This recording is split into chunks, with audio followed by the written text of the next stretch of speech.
ಹುಬ್ಬಳ್ಳಿಯಲ್ಲಿ ನಕಲಿ ಕೇಸ್ನ ಸಂಬಂಧಪಟ್ಟಂತೆ ಒಂದು ಸುದ್ದಿ ಬರ್ತಾ ಇದೆ. ರಾಮಭಕ್ತರ ಮೇಲೆ ನಕಲಿ ಕೇಸ್ ಹಾಕಿರುವಂತಹ ಗಂಭೀರ ಆರೋಪ ಕೇಳಿಬಂದಿದೆ. ಕೋಲಾರದಲ್ಲಿ ಕಾಂಗ್ರೆಸ್ ವಿರುದ್ಧ ಬಿಜೆಪಿ ಪ್ರತಿಭಟನೆಯನ್ನು ಮಾಡ್ತಾ ಇದೆ. ಕೆಎಸ್ಆರ್ಟಿಸಿ ಬಸ್ ನಿಲ್ದಾಣದ ವೃತ್ತದಲ್ಲಿ ಹೋರಾಟವನ್ನು ಮಾಡ್ತಿರೋದು. ಕೋಲಾರ ಜಿಲ್ಲಾ ಬಿಜೆಪಿ ವತಿಯಿಂದ ನಡೀತಾ ಇರುವಂತಹ ಹೋರಾಟ ಇದೆ. ಸಿದ್ದರಾಮಯ್ಯ ಹಾಗೂ ಕಾಂಗ್ರೆಸ್ ವಿರುದ್ಧ ಧಿಕ್ಕಾರ ಕೂಗಿ ತಮ್ಮ ಆಕ್ರೋಶವನ್ನು ಇಲ್ಲಿ ಹೋರಾಟಗಾರರು ಹೊರಹಾಕಿದ್ದಾರೆ. ಏನು ರಾಮ ಭಕ್ತರ ಮೇಲೆ ನಕಲಿ ಕೇಸನ್ನು ಹಾಕಲಾಗಿದೆ ಅಂತ ಹೇಳಿ ಹೋರಾಟವನ್ನು ಮಾಡಲಾಗ್ತಾ ಇದೆ. ನೋಡಿ, ರಾಮ ವಿರೋಧಿ ಸರ್ಕಾರ ಅಂತ ಹೇಳಿ ಧಿಕ್ಕಾರ ಕೂಗ್ತಾ ಇದ್ದಾರೆ. ನೋಡಿ, 1992 ಡಿಸೆಂಬರ್ 5-6 ಘಟನೆಗೆ ಸಂಬಂಧಪಟ್ಟಂತೆ 5ನೇ ತಾರೀಕು ಆಯಿತು. ನೋಡಿ, ದೇಶದಾದ್ಯಂತ ಒಂದಷ್ಟು ಗಲಾಟೆಗಳು ನಡೀತಾ ಇತ್ತು. ಅಂತೆಯೇ ಹುಬ್ಬಳ್ಳಿ ಭಾಗಕ್ಕೆ ಬರುವುದಾದರೆ ಹುಬ್ಬಳ್ಳಿಯಲ್ಲೂ ಕೂಡ ಅವತ್ತು ಅಂಗಡಿಗಳಿಗೆ, ಮನೆಗಳಿಗೆ ಬೆಂಕಿ ಹಚ್ಚಲಾಯಿತು. ಅವತ್ತಿನ ಸಂದರ್ಭದಲ್ಲಿ ಆ ಪ್ರಕರಣದಲ್ಲಿ 9 ಆರೋಪಿಗಳು ಅಂತಿರ್ತಾರೆ. ಅದರಲ್ಲಿ 3 ಈಗಾಗಲೇ ದೈವಾಧೀನರಾಗಿದ್ದಾರೆ.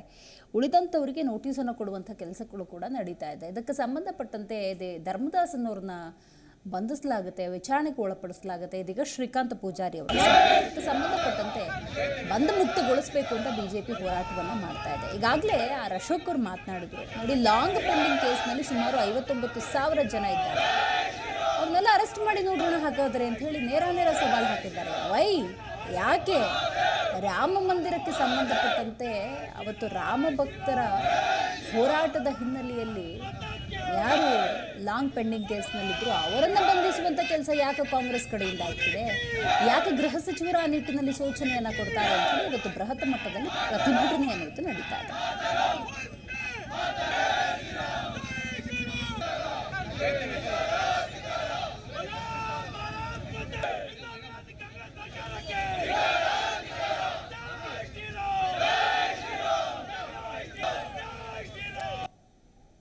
ಪ್ರತಿಕ್ಷಣದ ಸುದ್ದಿಗಾಗಿ Zee Kannada news app download ಮಾಡಿ. Live TV, latest updates, entertainment, lifestyle, technology ಸುದ್ದಿ ನಿಮ್ಮ ಅಂಗೈಯಲ್ಲಿ.